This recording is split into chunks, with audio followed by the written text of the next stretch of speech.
a test of the National Weather Service alarm tone during potentially dangerous weather situations. Specially equipped receivers are automatically activated to warn of the impending hazard.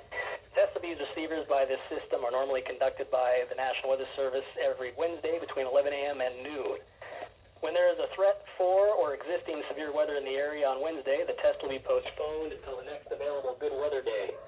The warning alarm transmitted over National Weather Service radio stations will be activated for watches and or warnings affecting all counties in north central and northeast Illinois, as well as counties in northwest Indiana.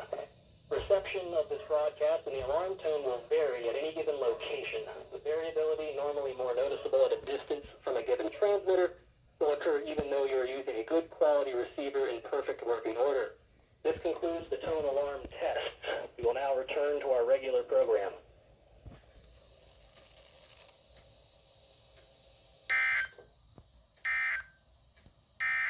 Now here is the hazardous weather outlook for portions of